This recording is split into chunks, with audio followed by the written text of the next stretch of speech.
Donc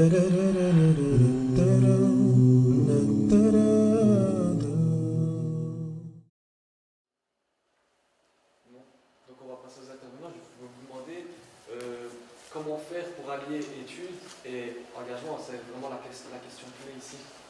Je ne sais pas si... Donc, celui qui pense qu'en faisant ses études, il a rempli son objectif de transformation de la société, il se trompe. Il se trompe et je vais vous donner un exemple. Les études vont vous donner un diplôme. Demain, avec ce diplôme, vous allez aller vous présenter devant un employeur. Il va regarder votre diplôme, il va regarder vos compétences, mais ça, c'est ce qu'on appelle des compétences techniques. Ce sont des compétences de connaissance de matière, éventuellement d'aptitudes pratiques à pouvoir réaliser toute une série d'actes. Mais aujourd'hui, un employeur, quand il reçoit quelqu'un qui a un diplôme, vous savez, le diplôme, il y en a d'autres qui l'ont eu aussi. Ce n'est pas votre diplôme qui va vous séparer des autres.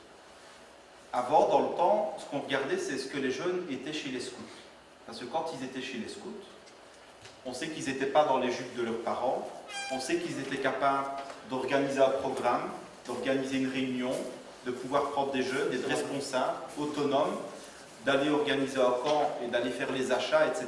Et donc les employeurs nous disaient, ceux qui dans leur CV ont un diplôme et ont fait les scouts, moi je sais qu'ils ont une capacité d'autonomie beaucoup plus grande.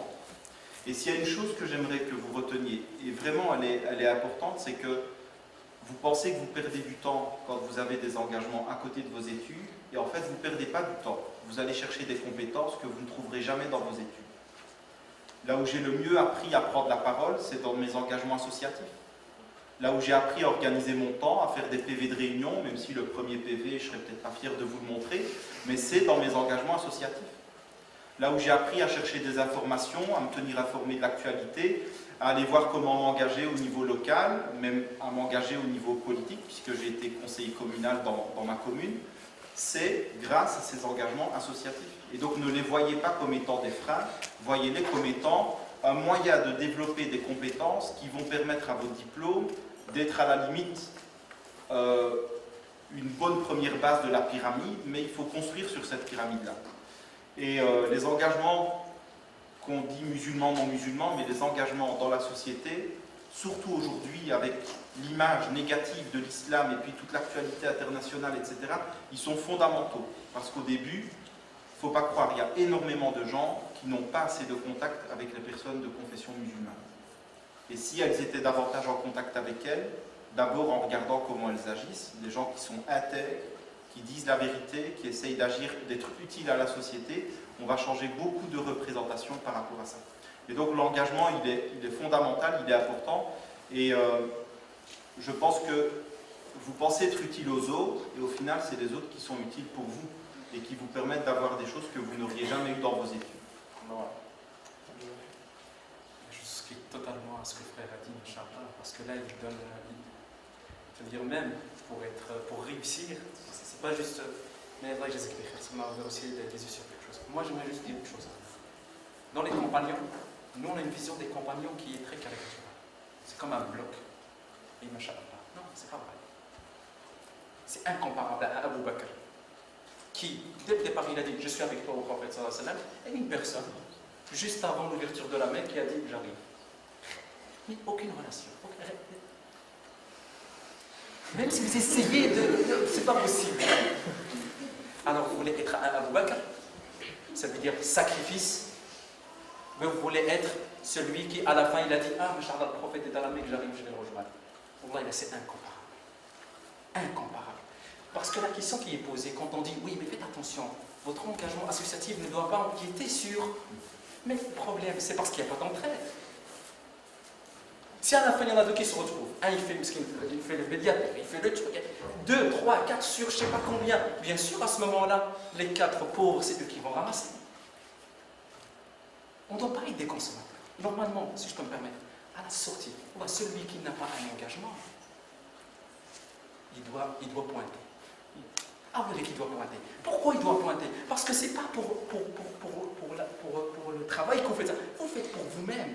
Quand vous allez rencontrer Dieu demain, même avant votre mort, vous allez vous dire, subhanallah, ou là, vos enfants vont vous dire, qu'est-ce que tu as fait? De quoi es-tu fier dans ta vie? Qu'est-ce que tu vas lui dire? J'ai insisté. Et grâce à ça, j'ai réussi. Et quoi d'autre? Subhanallah, j'aimerais qu'on dise à nos enfants, j'ai essayé. J'ai sacrifié une part de mon confort.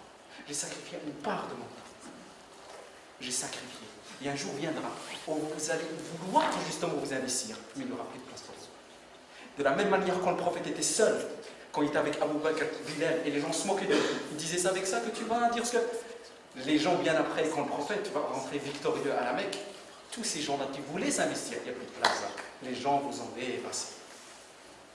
Alors, voulez-vous être la locomotive qui avance ou bien être, je veux dire, la masse, monsieur tout le monde, madame tout le monde? Il y a quelqu'un.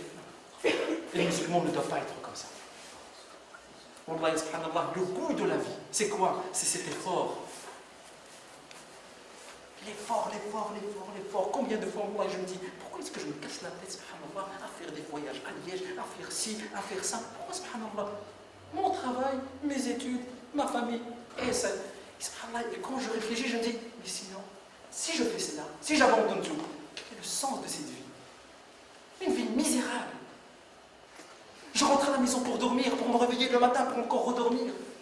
C'est quoi cette vie? Non, je vais donner de mon temps. Comme ça, Inch'Allah, quand je vais rencontrer le prophète sallallahu alayhi wa sallam, il va faire un sourire de satisfaction. Il va faire un sourire pour me dire, voilà. Vous pensez que la compagnie du prophète sallallahu alayhi wa sallam, c'est juste comme ça? Allah, il a que ça se mérite. Allah, il a que ça se mérite.